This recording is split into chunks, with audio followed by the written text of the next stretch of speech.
बहुत सिंपल सा क्वेश्चन है।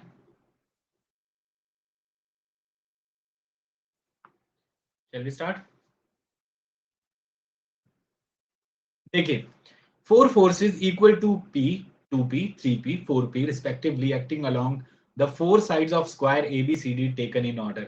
एक ही ऑर्डर के अंदर ये सारे फोर्सेस जो हैं वो लग रहे हैं। तो पहले फोर्सेस बना लेते हैं, कौन कौन से फोर्सेस कैसे लग रहे हैं।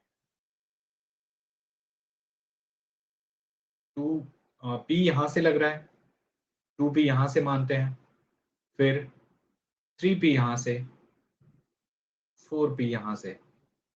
आई रिपीट वंस अगेन, आपको एक स्क्वायर के चार साइड्स पे फोर्सेस लगते हुए नजर आ रहे हैं। तो ए बी सी डी वो स्क्वायर है, taken in order, same order में, मींस ऐसे फोर्स लग रही है, ये ऐसे लग रही है, ये ऐसे लग रही है, ये ऐसे लग रही है। तो ये आपके पास पी फोर्स, फिर 2P, देन 3P और फिर 4P फोर्स लग रही है। आपसे ये कहा जा रहा है find the magnitude, direction and position of the resultant force. Resultant force का मैग्नीट्यूड, डायरेक्शन और पोजीशन आपको बतानी है।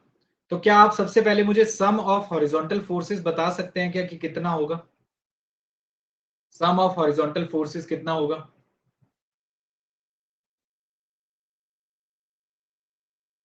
सम ऑफ हॉरिजॉन्टल फोर्सेस कितना होगा?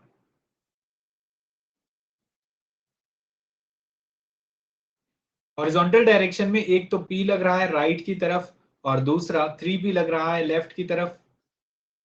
तो आपके पास -2P आया।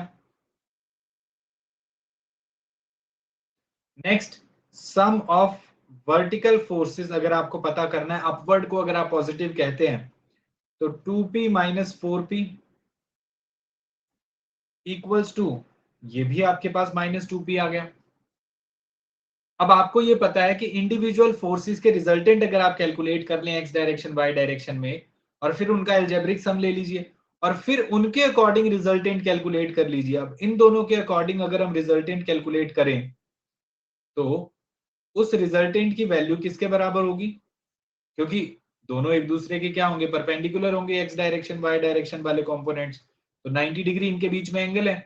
तो हम लिखेंगे कि सम ऑफ हॉरिजॉन्टल फोर्सेस का square sum of vertical forces का स्क्वायर, ये लिखेंगे।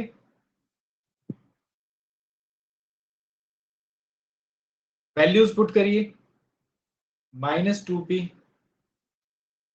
-2P, तो 2√2P आ जाएगा। रिजल्टेंट फोर्स आ गया हमारे पास 2√2P। अब डायरेक्शन बताई जाए। अगर डायरेक्शन बतानी है तो मान लेते हैं एंगल थीटा है, और टेन थीटा को आप कैसे बताएंगे? Sum of horizontal forces upon sum of vertical forces. इनकी अगर हम बात करें तो ये आपके पास -2P इक्वल्स टू 1। जब tan theta is equal to 1 है, इट मींस थीटा की वैल्यू क्या होगी? 45 डिग्री होगी।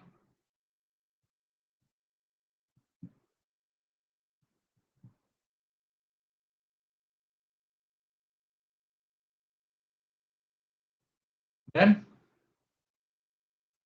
और इन एक्चुअल अगर हम बात करें कि 45 किसके साथ होगी या कहां पे होगी, इसकी अगर हम बात करें, तो रिजल्टेंट फोर्स ओवरऑल अगर डाउनवर्ड डायरेक्शन में देखें, वर्टिकली डाउनवर्ड, तो इस डायरेक्शन में है, और ऐसे, तो जो एंगल होगा वो कौन सी डायरेक्शन में बनेगा? इसमें, मतलब एंगल की वैल्यू जो होगी वो कहां से कहां तक होगी? 180 से लेके 270 के बीच में। तो 180 से 270 के बीच में टेन थीटा की वैल्यू 1 कहाँ होती है? 225 डिग्री पर होते हैं। तो वैसे आप 225 भी बोल सकते थे, वरना ये भी ठीक।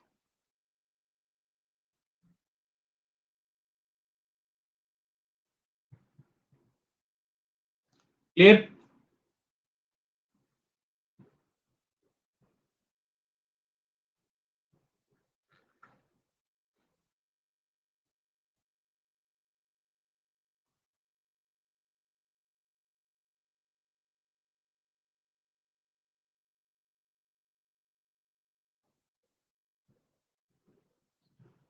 डायरेक्शन दोबारा सुन लीजिए।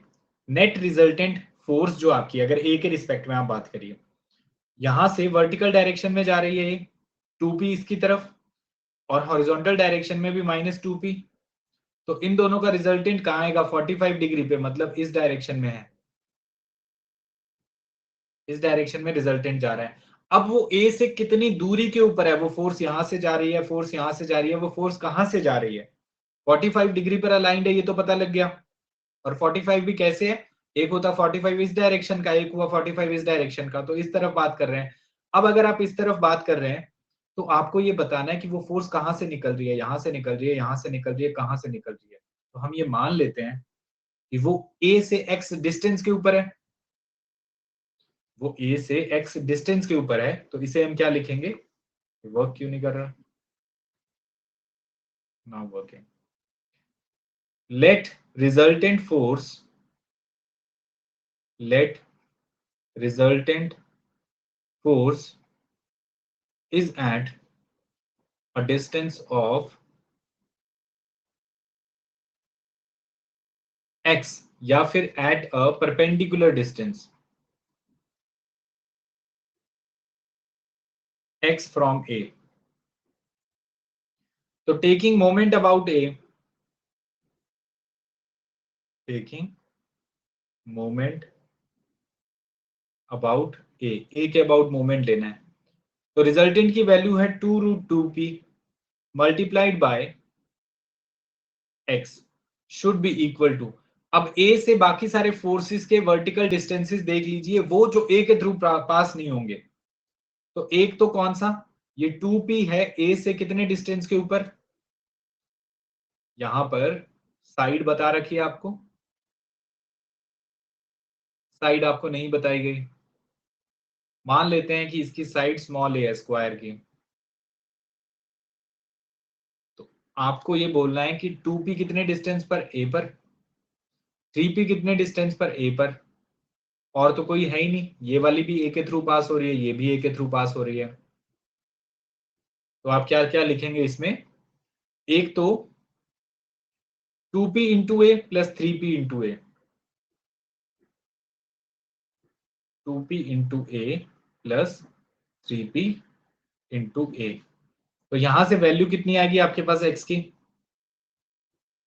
x will be 5p, a इधर हो जाएगा, p से p कैंसिल आउट हो जाएगा, तो आपके पास आ जाएगा 2/5√2 इंटू ए।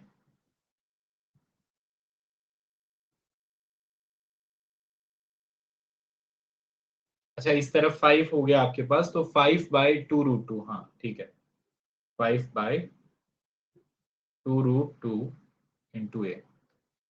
ये पोजीशन आ गई, इतने डिस्टेंस के ऊपर वो एक्ट कर रहे हैं।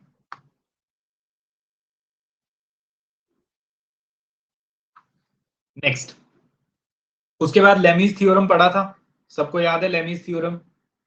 लेमीज थ्योरम के अंदर हमने क्या कहा था? आपके पास तीन फोर्सेस हैं, force P, force Q,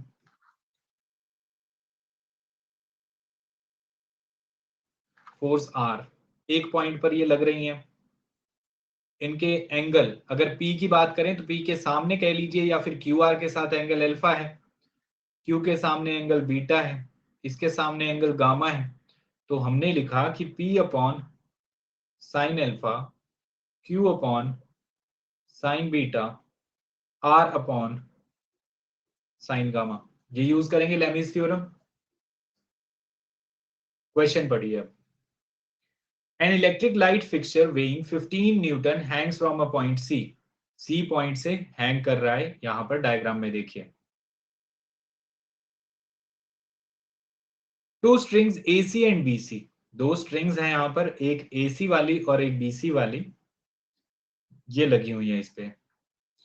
the string AC is inclined at 60 degree, AC 60 degree पर इंक्लाइंड है to the horizontal, and BC at 45 degree to the horizontal. BC जो है वो हॉरिजॉन्टल के साथ 45, ये तो वर्टिकल के साथ यहाँ पे, तो हॉरिजॉन्टल के साथ भी 45 पे ही है।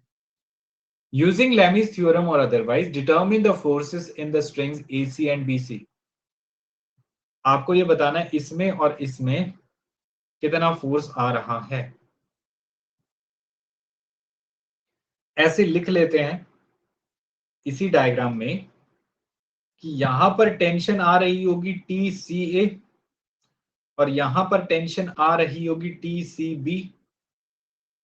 क्लियर?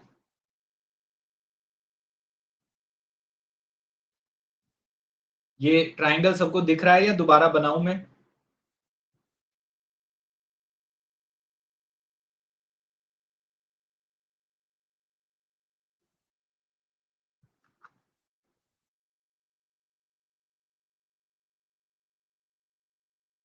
देखिए, अब अगर आपको ये यहां पर दिखाई दिया कि ये एंगल 45 डिग्री है, ये एंगल 60 डिग्री होगा, ये 45 ये 60, तो ये बच कितना गया? बचा हुआ एंगल कितना है? 75।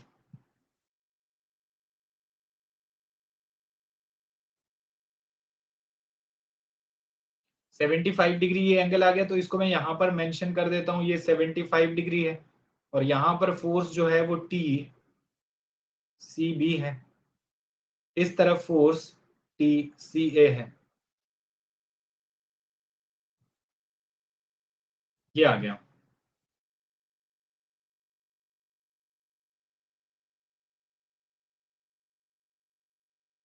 चलिए, ये भी ठीक है। बाकी एंगल्स कैसे पता लग पाएंगे?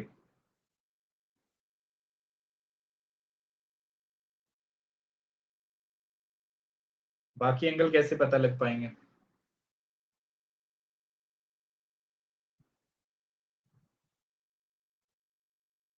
135 150 कैसे आए ये एंगल?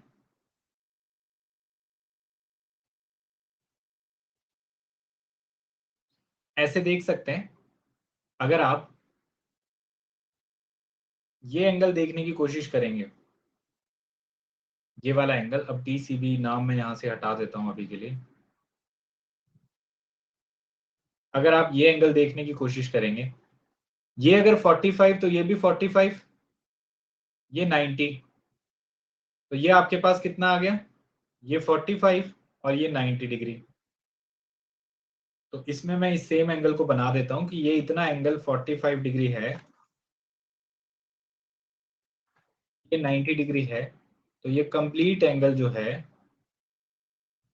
ये हो गया 135 डिग्री। अब ये 135 है, ये 75 है, तो आपके पास यहाँ पे कितना बन जाएगा? ये 150 अपने आप ही हो गया। डन। नीचे फोर्स कितनी लग रही है? 15 न्यूटन। अब बाकी काम आपका है।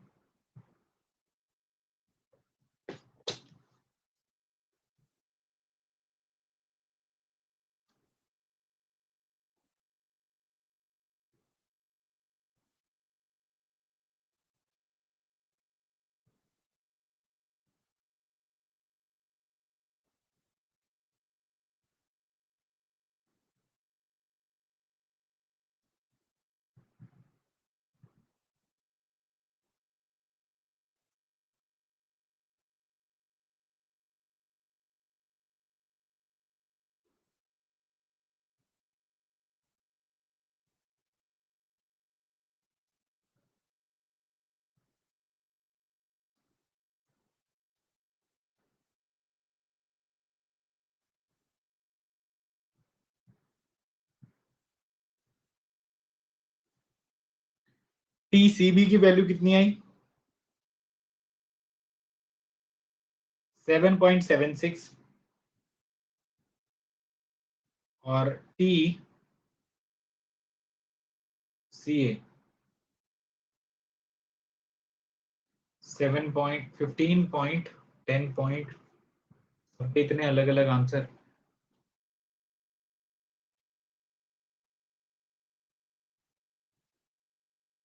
10.98। 10.98। बाकी जिन्होंने जो मिस्टेक्स की एक बार चेक कर लीजिए। ये फाइनल आंसर है।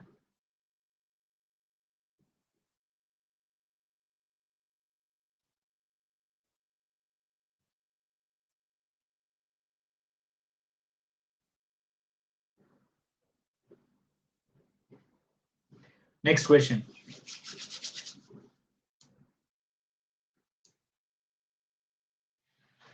नेक्स्ट क्वेश्चन पर चलते हैं।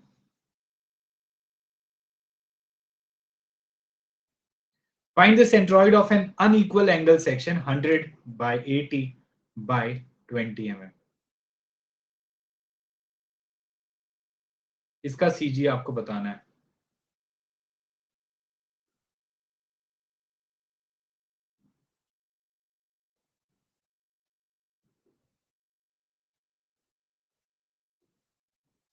अब आईटी वाला क्वेश्चन कल करेंगे ना।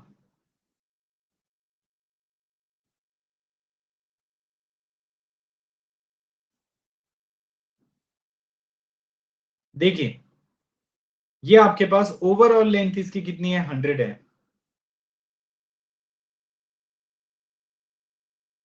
और अगर यहां पे आप देखेंगे इस तरफ इसकी ओवरऑल लेंथ, तो ये आपको मिलेगी 80, जिसमें से ये आपको 20 दिखाई देगी, या फिर यहां भी देखेंगे तो 20 दिखेगा।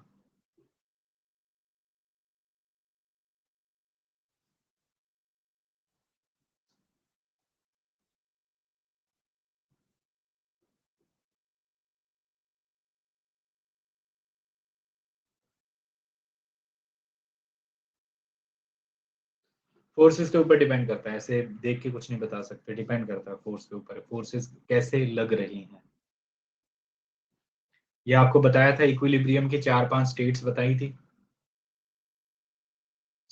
इक्विलिब्रियम की स्टेट्स थी, उसके अंदर वो रोटेट भी कर सकता है, हो सकता है मूव करे, हो सकता है मूव करता हुआ रोटेट करे, तो ऐसा हो सकता है। पिछले वाला क्वेश्चन इक्विलिब्रियम में नहीं था, कैसे नहीं था इक्विलिब्रियम में दोस्त?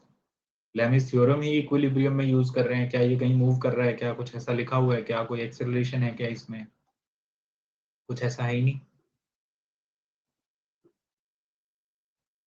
Find the centroid of N unequal angle section, unequal angle section है ये, इसका सीजी हमें पता करना है। तो दोनों मिलकर 15 तो नहीं हो रहा, दोनों सेम में कहां पे है, सेम लाइन में कहां लाइन है? ये दोनों मिलकर तो 15 होना भी नहीं चाहिए। कंपोनेंट्स रिजॉल्व करके देख लीजिए, इस डायरेक्शन में इस डायरेक्शन में आ जाएंगे। सेम लाइन में अलाइन भी तो नहीं है ना, एक डायरेक्शन में ये।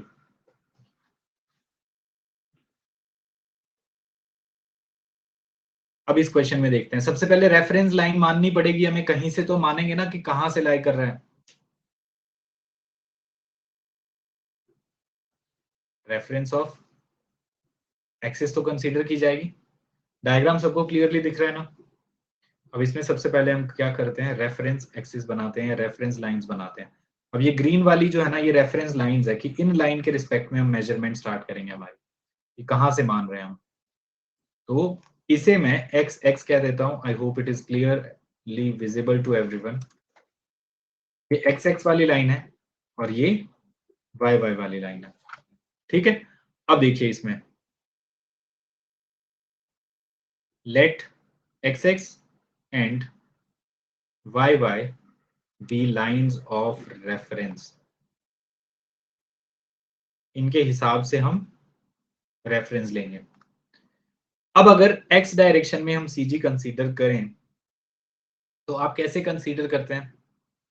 ऐसे कुछ लिखते हैं, X bar is equal to a1 x1 a2 x2 upon a1 plus a2। ऐसा कुछ याद आ रहा है या नहीं आ रहा?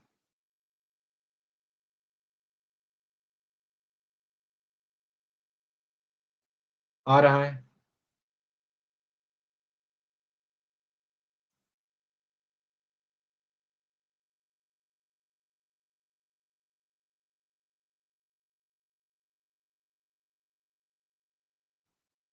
आ रहा है। एरियाज अलग अलग कैलकुलेट करके लिखना चाहेंगे या फिर वहीं पे ही कैलकुलेट करना है, आप बता दीजिए जैसे आपको सही लगे।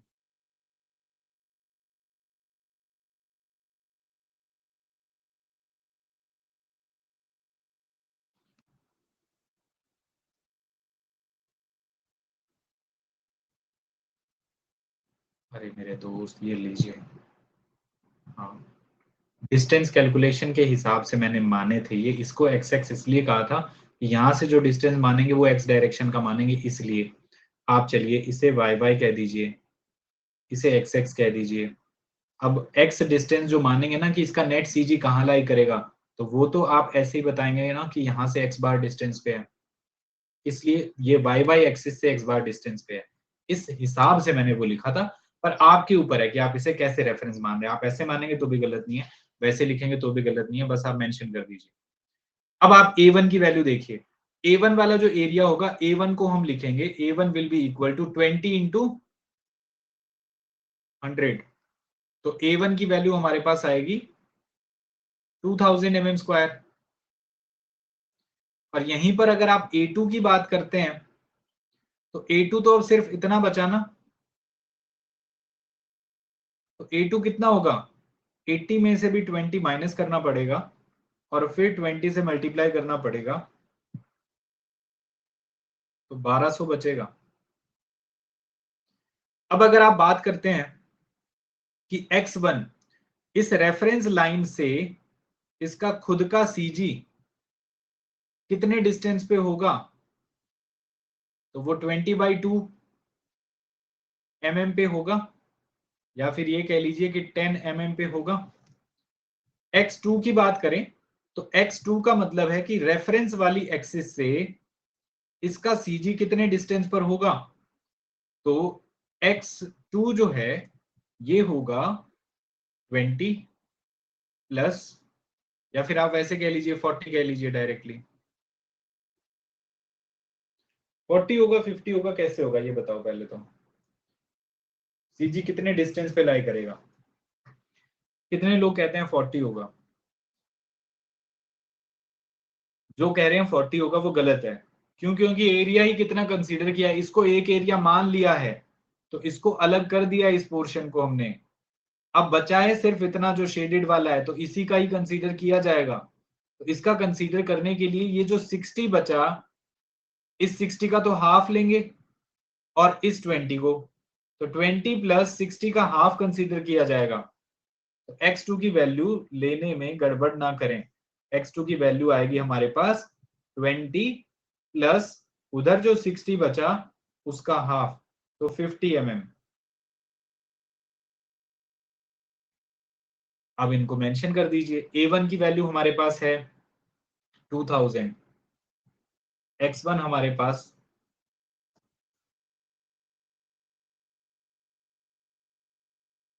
x1 आया 10 प्लस A2 की वैल्यू हमारे पास है 1200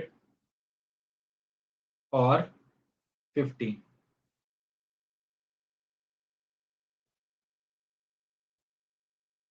divided by A1 plus A2,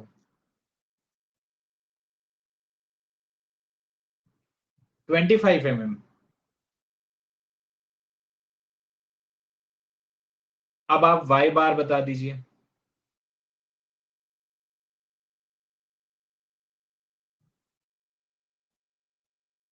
y bar next page पर ही कैलकुलेट कर लेते हैं।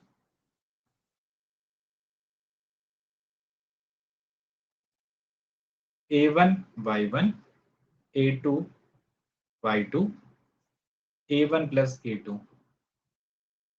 एंगल सेक्शन फिर से ड्रॉ किया, दोनों एरियाज को अलग अलग स्पेसिफाई करते हुए, जिसमें से रेफरेंस लाइंस जो हमने ड्रॉ की वो किसके हिसाब से, विद रिस्पेक्ट टू यहाँ पे लेफ्ट फेस पर टच करती हुई और बॉटम फेस पर टच करती हुई, इस लाइन को एक्स एक्स एक्सिस कहा हमने और ये वाई वाई एक्सिस। और अब हमें क्या करना है, वाई डिस्टेंसेस देखने हैं। अब वाई डिस्टेंसेस कैसे वाले देखेंगे,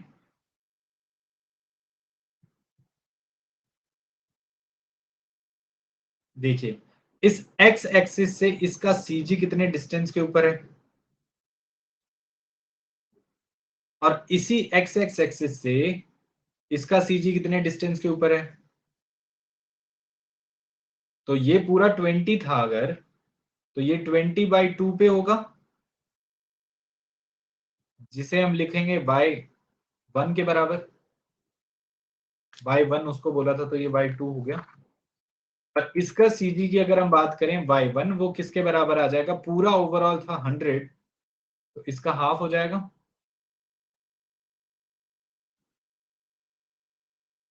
बाकी a1 a2 तो सेम रहेंगे।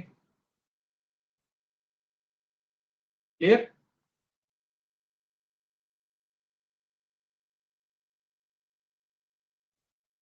तो ये हम यहां पर क्या मेंशन कर रहे हैं, डिस्टेंस फ्रॉम एक्स एक्सिस, और पीछे क्या मेंशन किया हमने,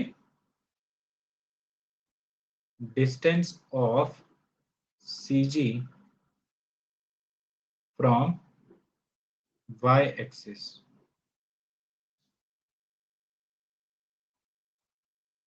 वैल्यूज पुट कर दीजिए बस अब तो। a1 था 2000, y1 है 50, a2 था 1200, y2 है 10 डिवाइडेड बाय 2000 प्लस 1200। आंसर आया 35।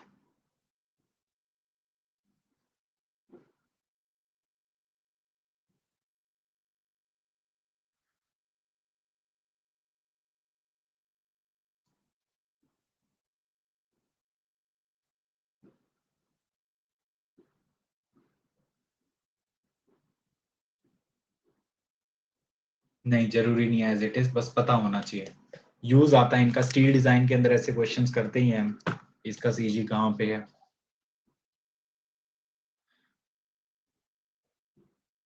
तो सीजी पता लग गया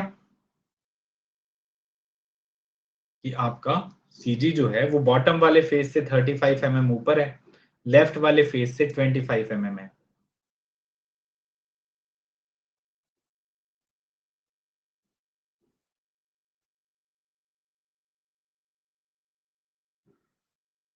next question,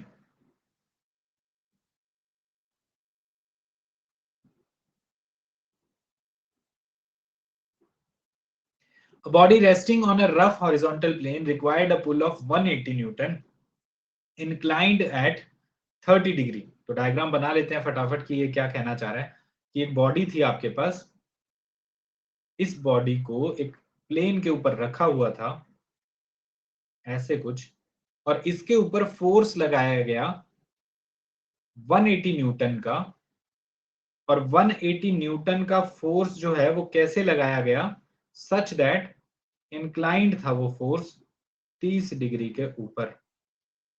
A body resting on rough horizontal plane required a pull of 180 Newton inclined at 30 degree to the plane just to move it, बस इसको just move करवाने के लिए। It was found that a push of 220 Newton inclined at 30 degree to the plane just moved the body। अब आप एक बात बताएं, दूसरे केस के अंदर आपको उसने बोला कि ये प्लेन था और इस प्लेन के ऊपर ये बॉडी रखी हुई थी, और अब इस पर पुश फोर्स लगाया गया इस डायरेक्शन में, कितने एंगल के ऊपर, 30 डिग्री पर ही। कितना पुश, 220 न्यूटन का।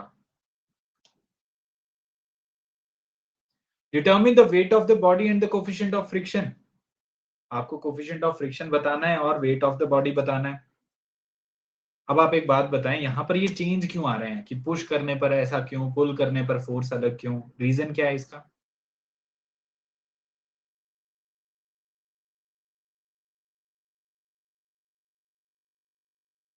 Friction, normal, friction. फ्रिक्शन से थोड़ा और बेहतर आंसर बताएं। फ्रिक्शन ऐसे अलग अलग क्यों लग रहा है, सेम बॉडी का वेट, फिर फ्रिक्शन अलग अलग क्यों लग रहा है? नॉर्मल रिएक्शन की वजह से लग रहा है, इतना ही नहीं पता क्या हमें? सही कह रहे हैं आप, नॉर्मल रिएक्शन है ना। देखिए, अगर आप रिएक्शन कैलकुलेट करते हैं तो इन जनरल क्या क्या बातें होती हैं। इन जनरल ये होता है कि एक तो इस बॉडी का वेट लगेगा डाउनवर्ड डायरेक्शन में, लगेगा, डब्ल्यू लगता ही है, लगता है, तो वो डब्ल्यू तो इस तरफ भी लगना है, इस तरफ भी लगना है। और एक क्या होगा, इन फोर्सेस के कारण आपको यहां पर ये देखने को मिलेगा कि इन फोर्सेस के कारण अब अगर हॉरिजॉन्टल डायरेक्शन में आप देखेंगे तो आप मुझे ये बताएं कि क्या इसका ये कंपोनेंट इस डायरेक्शन में नहीं हो जाएगा क्या, जिसे हम 180 cos 30 डिग्री बोलेंगे। और अगर वर्टिकल डायरेक्शन में हम देखेंगे तो क्या एक कंपोनेंट इसका ये नहीं हो जाएगा 180 sin 30। ये हुआ। अब इसी को अगर हम इस 120 220 वाले या पुश वाले केस में अगर हम देखेंगे, तो इसी को अगर आप पुश वाले केस में देखेंगे तो ये कौन सा केस है हमारा, पुश वाला। और ये कौन सा केस है, जब पुल किया इस बॉडी को। तो इस केस में अब डायरेक्शन ऐसी हो जाएगी इसकी, तो ये 220 cos 30 लग रहा है लेकिन लेफ्ट साइड में। और इसी को अगर आप देखेंगे इसका वर्टिकल कंपोनेंट, तो वर्टिकल कंपोनेंट नीचे के डायरेक्शन में आएगा, जिसकी वैल्यू होगी 220 sin 30। तो अब अगर आप ब्लू कलर से अंकित ये रिएक्शन कैलकुलेट करने की कोशिश करेंगे, फ्रिक्शनल फोर्स किसके बराबर होती है, फ्रिक्शनल फोर्स तो होती है म्यू इंटू नॉर्मल रिएक्शन कितना है, इसके बराबर होती है ना।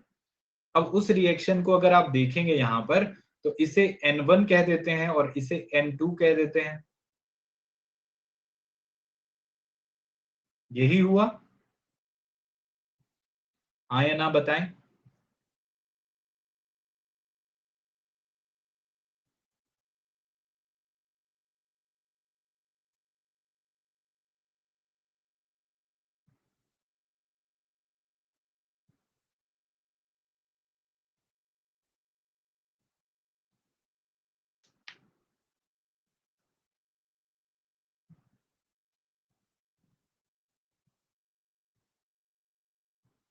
हो गया, डन।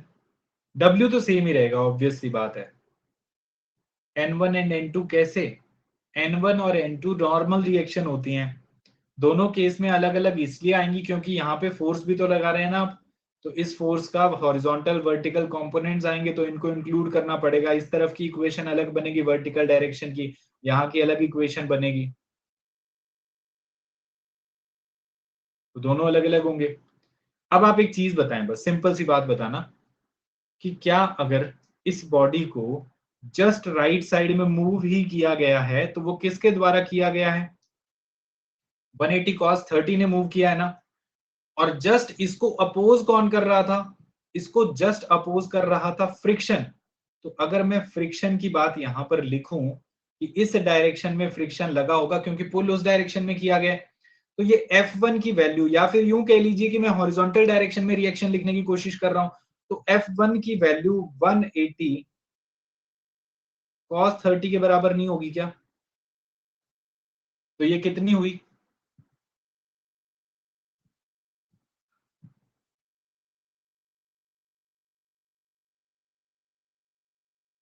155.88 हुई। इतना हुआ। अब दूसरा आप देखिए कि अगर आप ये कह रहे हैं दूसरे केस में, सेकंड वाले में, तो इस डायरेक्शन की फोर्स ने इसे मूव करवाया होगा इस तरफ, तो फ्रिक्शन कौन सी डायरेक्शन में लगा होगा, ऑपोजिट डायरेक्शन में लगा होगा। तो इसे मैं कह देता हूं F2। तो ये F2 की वैल्यू किसके बराबर रही होगी, F2 की वैल्यू क्या 220 cos 30 के बराबर नहीं रही होगी, तभी तो जस्ट वो मूव किया। तो इसकी वैल्यू आई हमारे पास 190.525 न्यूटन। ये बात समझ में आ गई, F1 F2 आ गए हमारे पास, F1 F2 आए। अब नॉर्मल रिएक्शन लिखने की कोशिश करें, तो अब वर्टिकल डायरेक्शन की इक्वेशन लिखो। अभी तो हमने सिर्फ हॉरिजॉन्टल फोर्सेस वाली लिखी, अब आप वर्टिकल वाली लिखिए। वर्टिकल वाली अगर आप लिखेंगे तो N1 ऊपर की डायरेक्शन में, वर्टिकल वालियों को मैं ग्रीन से लिख देता हूं, तो N1 ऊपर की डायरेक्शन में प्लस 180 sin 30 ऊपर की डायरेक्शन में should be equal to W।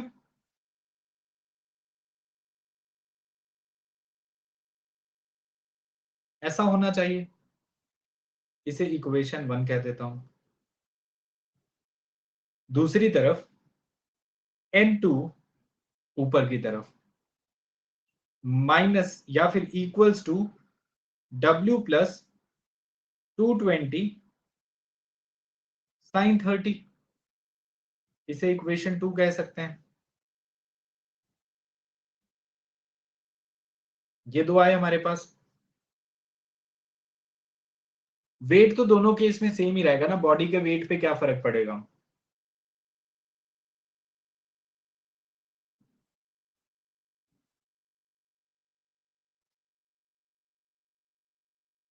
Simple. आप चाहें तो इसको थोड़ा सा, हाँ आप इसे सिंप्लीफाई कर सकते हैं। N1 की इक्वेशन थोड़ी और अच्छी कर दीजिए, ये 180 साइन वाला ये हटाकर बता दीजिए कि N1 कितना आया। साइन 30 कितना हो जाएगा, हाफ। तो आपके पास आ जाएगा N1 is equal to W minus 90। अब इसे इक्वेशन 1 कह दीजिए और N2 will be equal to W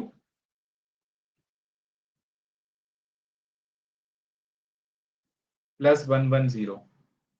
तो इसे अब इक्वेशन 2 कह दीजिए। एक और इक्वेशन कैसे बनाएं।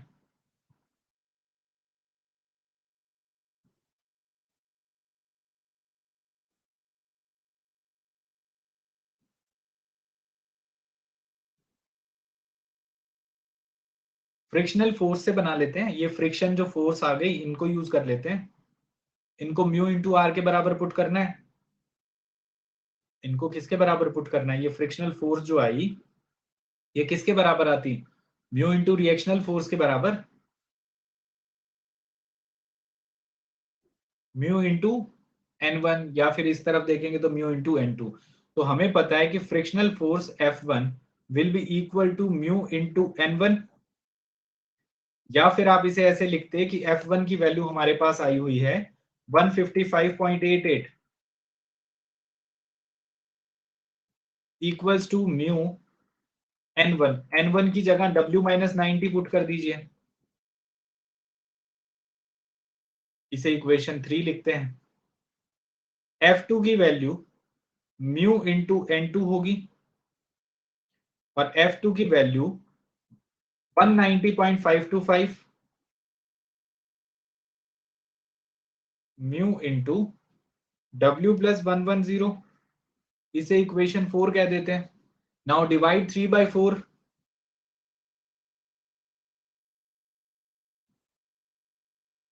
डिवाइड 3/4, 3 को 4 से डिवाइड कर दीजिए, म्यू से म्यू कैंसिल हो जाएगा।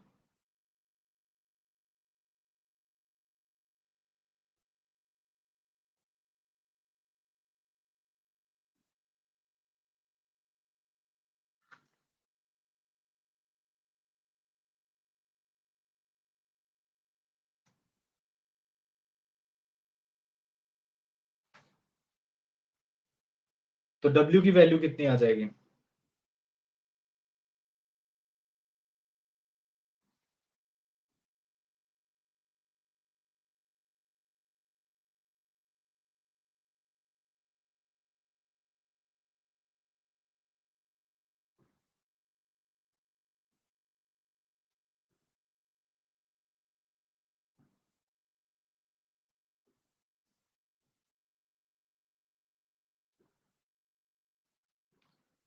W की वैल्यू आएगी 0.81, इतनी कम थोड़ी ना आनी चाहिए।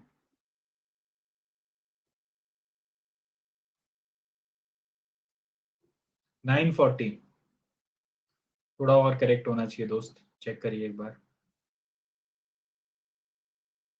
988 साउंड्स फाइन। 989.87 परफेक्ट। 988, 988, 989 के आसपास वाला आंसर बिल्कुल सही है।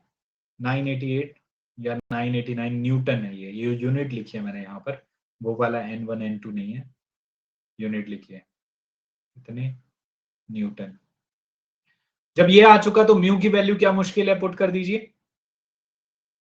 Put value of W in 3, equation 3 में पुट करिए तो 155.88 इक्वल्स टू म्यू 989 -90, यहां से म्यू की वैल्यू आएगी 0.173, 0.15,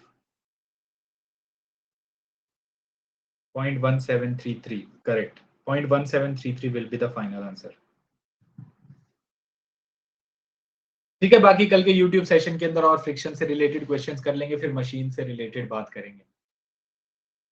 okay, thank you so much, मिलते हैं नेक्स्ट सेशन में.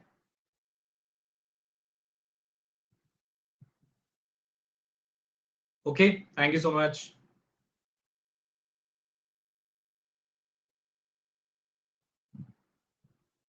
Bye bye.